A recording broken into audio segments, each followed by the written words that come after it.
mereka takut dikucilkan. Selamat malam Bapak Ibu yang dikasihi dalam Tuhan Yesus Kristus. Malam ini kita kembali akan merenungkan firman Tuhan dalam acara kita One Night at a Time. Dan saya akan menyampaikan firman Tuhan pada malam hari ini dari Injil Yohanes pasal yang ke-19 ayat yang ke-38 sampai dengan ayat yang ke-42. Namun sebelum kita merenungkan firman Tuhan ini, mari kita tunduk kepala dan berdoa bersama-sama. Kita minta pimpinan Tuhan. Bapa dalam surga, kami mau menyerahkan hati kami, pikiran dan perasaan kami pada malam hari ini. Pada waktu kami akan merenungkan firman Tuhan, baik secara pribadi maupun sebagai keluarga. Kami mohon biarlah Roh Kudus yang memimpin kami dan menyatakan kehendak Allah bagi kami semua. Dalam nama Yesus kami berdoa. Amin. Dalam perikop yang berjudul Yesus dikuburkan, dikatakan begini. Sesudah itu Yusuf dari Arimatea, ia murid Yesus, tetapi sembunyi-sembunyi karena takut kepada orang-orang Yahudi, meminta kepada Pilatus supaya ia diperbolehkan menurunkan mayat Yesus, dan Pilatus meluluskan permintaannya itu. Lalu datanglah ia dan menurunkan mayat Yesus itu. Juga Nikodemus datang ke situ. Dialah yang mula-mula datang waktu malam kepada Yesus. Ia membawa campuran minyak mur dengan minyak gaharu, kira-kira 50 kati beratnya. Mereka mengambil mayat Yesus, mengapaninya dengan rempah-rempah menurut adat orang Yahudi. Bila menguburkan mayat, dekat tempat di mana Yesus disalibkan ada suatu taman, dan dalam taman itu ada suatu kubur baru yang di dalamnya belum pernah dimakamkan seorang pun. Karena hari itu hari persiapan orang Yahudi, sedang kubur itu tidak jauh letaknya, maka mereka meletakkan mayat Yesus ke situ. Dari perikop ini, saya beri judul renungan kita malam hari ini, ketika kekhawatiran menghimpit. Saudara, di dalam bagian ini, Yohanes mencatatkan bahwa ketika Yesus mati, di Jumat sore itu, ada sesuatu yang menarik. Yohanes tidak menceritakan bahwa pada waktu Yesus mati, ada murid-murid yang hebat seperti Petrus dan yang lain-lain ada di situ dan kemudian meminta mayat Yesus untuk mereka kuburkan.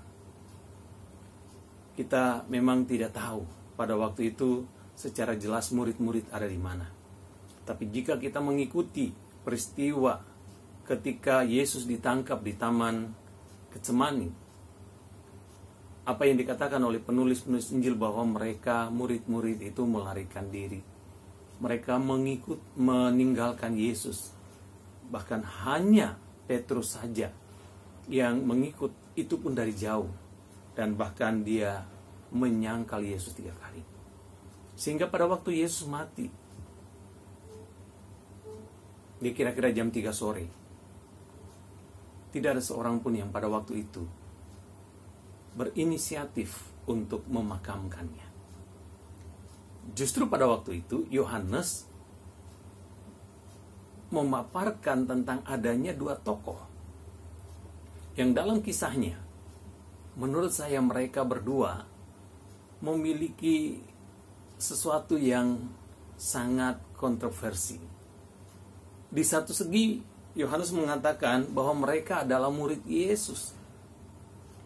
Tetapi Yohanes memberi catatan bahwa mereka murid Yesus tetapi sembunyi-sembunyi. Artinya mereka tidak dengan terus terang menampakkan diri hadir sebagai murid. Mereka tidak mendeklarasikan diri dalam keberpihakan yang jelas bahwa mereka mengikut Yesus. Nah, saudara yang kasih dalam Tuhan Yesus, kenapa orang bisa takut mendeklarasikan diri sebagai pengikut-pengikut Yesus? Bahkan sampai di abad ini. Nah, kalau kita lihat apa yang dikatakan oleh Yohanes, karena orang Yahudi telah mengancam mereka, ya. Kalau Bapak Ibu melihat apa yang dikatakan oleh Yohanes dalam pasal 9 ayat 22, bagian B saja saudara bisa baca, dikatakan orang-orang Yahudi itu telah sepakat bahwa setiap orang yang mengaku dia sebagai Mesias akan dikucilkan. Jadi mengapa Yusuf Arimatea dan Nikodemus, walaupun mereka disebut sebagai murid, artinya mereka pengikut Yesus, tetapi mereka mengikut dengan sembunyi-sembunyi karena memang mereka takut. Mereka takut dikucilkan. Mereka takut, bahkan dikatakan dalam ayat 38 ini, bahwa mereka takut kepada orang-orang Yahudi, yaitu pemimpin-pemimpin Yahudi, teman-teman mereka, rekan-rekan mereka. Jadi kalau kita lihat, saudara, ketakutan yang terjadi atas Yusuf Arimatea dan Nikodemus adalah karena kedudukan mereka. Jadi yang pertama kita bisa lihat, orang bisa takut, orang bisa khawatir secara begitu rupa, sehingga mereka tidak bisa menampilkan kehidupan mereka secara nyata di tengah-tengah masyarakat. Mereka tidak bisa menunjukkan diri mereka dan identitas mereka secara terang-terangan, terbuka di hadapan publik, karena mereka takut. Ketakutan yang disebabkan oleh kedudukan mereka yang tinggi. Mereka telah menjadi bagian dari suatu kepemimpinan di dalam masyarakat Yahudi yang sangat dihormati. Itu berarti mereka punya strata sosial yang sangat elit. Mereka menjadi bagian dari orang-orang yang mungkin juga secara ekonomi. Dan kalau kita lihat apa yang dilakukan baik oleh Yusuf maupun yang diperbuat oleh Nikodemus, memperlihatkan bahwa mereka juga adalah orang-orang yang ada dalam strata dan kelas ekonomi yang mapan. Mereka kaya.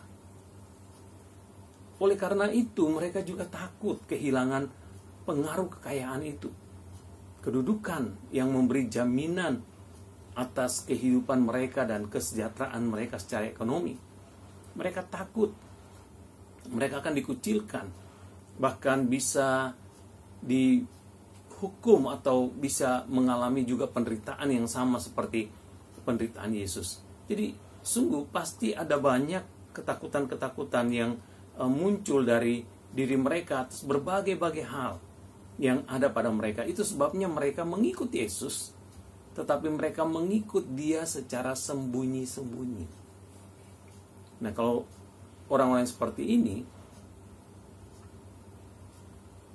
di masa kita sekarang ini, bisa jadi orang seperti ini tidak berani untuk bahkan menyatakan diri mereka secara terbuka. Kalau mau berdoa pada waktu makan di restoran pun mereka malu. Mungkin mereka tidak berani menunjukkan hal itu dengan sungguh-sungguh bahwa mereka memang perlu bersyukur kepada Tuhan. Ya. Dalam kehidupan sehari-hari mereka berusaha bahkan menutup diri dan identitas diri mereka sebagai orang yang sungguh-sungguh percaya kepada Yesus. Mereka takut. Hal itu mengakibatkan pengaruh mereka hilang. Mereka takut mereka kehilangan kesempatan-kesempatan dan akses ekonomi yang bisa hilang. Ada rumor yang beredar di mana-mana, kalau mau jadi pejabat di Indonesia kadang-kadang harus dilihat agamanya. Tetapi kita bersyukur bahwa akhir-akhir ini kita melihat itu tidak terlalu dikedepankan. Bahkan untuk yang mungkin baru pertama kali di era reformasi, ada Kapolri yang beragama lain, ya, yang non muslim. Ini satu hal yang baik di negara kita. Sehingga tidak ada alasan untuk pejabat-pejabat yang Kristen, orang-orang Kristen untuk menyembunyikan identitas mereka. Nah, saudara-saudara yang kasih dalam Tuhan, apa yang diperlihatkan oleh Yusuf Arimatea dan Nikodemus sungguh adalah sesuatu yang perlu kita antisipasi. Kadang-kadang dalam mengikuti Yesus, kita takut untuk menampilkan dan menyatakan kehadirannya. Kita tidak berani berbicara tentang kasih Tuhan kepada orang-orang lain, karena kita takut pengaruh-pengaruh kita atas kehidupan mereka akan hilang. Kesempatan dan akses ekonomi kita terhadap mereka juga bisa hilang. Kita penuh dengan berbagai macam ketakutan. Nah, akibat dari ketakutan Yusuf dari Arimatea dan Nikodemus ini apa, saudara? Nah, setidaknya saya melihat mereka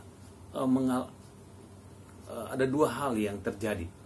Yang pertama, ketika mereka takut mengikuti Yesus, maka mereka tidak bisa membela kebenaran di hadapan publik.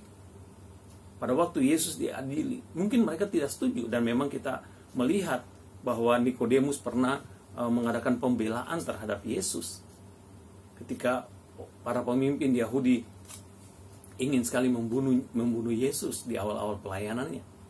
Tetapi pada waktu Pilatus mengadili Yesus, dan bahkan dia sudah mencoba untuk membela Yesus dan melepaskan Yesus dari hukuman mati atas tuduhan daripada pemimpin-pemimpin Yahudi, Nikodemus dan Yusuf Arimatea ini tidak bisa tampil untuk memberi dukungan bagi keputusan Pilatus atau Herodes dengan membatalkan semua tuduhan atau menjadi saksi untuk menegaskan bahwa apa yang dituduhkan kepada Yesus adalah sesuatu yang tidak tepat. Artinya mereka tidak bisa menggunakan kesempatan dan waktu itu untuk membela kebenaran. Ini sesuatu yang kita lihat sebagai dampak dari kekhawatiran mereka yang terlalu menghimpit mereka. Mereka punya kesempatan untuk menjadi pembela-pembela kebenaran, untuk menyuarakan apa yang isi hati mereka katakan, yaitu bahwa mereka tidak setuju dengan penghakiman atas Yesus, tidak setuju dengan ketidakadilan yang ditimpakan kepada Yesus. Tapi mereka tidak sempat melakukan itu. Hal yang lain, kalau kita lihat, karena mengikuti Yesus dengan diam-diam, oleh karena diliputi dengan kekhawatiran, dihimpit oleh kekhawatiran, Yusuf Arimatea dan Nikodemus ini tidak sempat melayani Yesus pada waktu Yesus masih hidup. Mereka tidak sempat berbuat bakti yang semestinya kepada Yesus ketika Yesus masih hidup. Memang ada hal yang menarik juga, bahwa pada akhirnya mereka berani maju ke hadapan Pilatus dan meminta mayat Yesus untuk mereka kuburkan secara baik-baik. Di saat ini, di momen ini, kita melihat bahwa mereka telah berani keluar. Mereka berani menghadapi risiko. Mereka telah berani menunjukkan bahwa mereka benar-benar ingin membela Yesus. Tapi sayang sekali bahwa mereka membela Yesus dan melayani Yesus pada waktu Yesus telah mati. Sesuatu yang seharusnya mereka bisa lakukan pada waktu Yesus masih hidup. Mereka bisa mengurapi Yesus dengan minyak yang mahal, minyak campuran, mungkin minyak yang lebih mahal dari apa yang pernah diberikan oleh wanita yang mengurapi Yesus itu. Mereka bisa memberikan banyak hal yang mendukung pelayanan Yesus. Mereka bisa memfasilitasi Yesus untuk melakukan berbagai macam bentuk pelayanan yang luar biasa, menolong banyak orang secara luar biasa. Tapi mereka terlambat melakukannya. Mereka melakukannya ketika Yesus sudah terbaring sebagai mayat. Ya, tentu saja itu masih lebih baik daripada tidak sama sekali. Tetapi dari konteks ini kita belajar melihat bahwa kadang-kadang itu juga yang kita lakukan dalam hidup kita. Kadang-kadang kita sebagai orang-orang yang sebenarnya mengasihi orang-orang di sekitar kita, entah itu orang tua, saudara, adik, kakak, dan sebagainya, teman-teman seiman, tapi kita tidak menunjukkan itu ketika mereka masih hidup. Kita hanya berempati, kita hanya bersimpati pada waktu mereka mati, pada waktu mereka sudah tidak berdaya apa-apa, baru kita hendak menyatakan kasih kita. Ya, kelihatan itu baik, tapi sayang itu terlalu terlambat. Nah, karena itu malam hari ini saya ingin mengajak kita dalam renungan malam ini untuk mulai berjalan dalam kekuatan pengharapan kita sebagai orang-orang percaya kepada Yesus. Di malam kelam yang sunyi setelah Yesus mati di hari Sabtu ini, jangan membiarkan kekhawatiran terlalu menghimpit saudara dan saya. Kalau itu terjadi, kita akan sulit untuk menampilkan diri kita apa adanya, dan kita akan sulit untuk bisa melakukan hal-hal yang baik bagi orang-orang di sekitar kita, bagi Tuhan, bagi kemuliaan namanya. Kiranya Tuhan Yesus memberkati saudara untuk menaruh pengharapan yang teguh dalam pergumulan akan kematiannya. Saudara yakin pasti bahwa besok pagi kita akan merayakan kemenangan Kristus. Tuhan Yesus memberkati. Selamat beristirahat.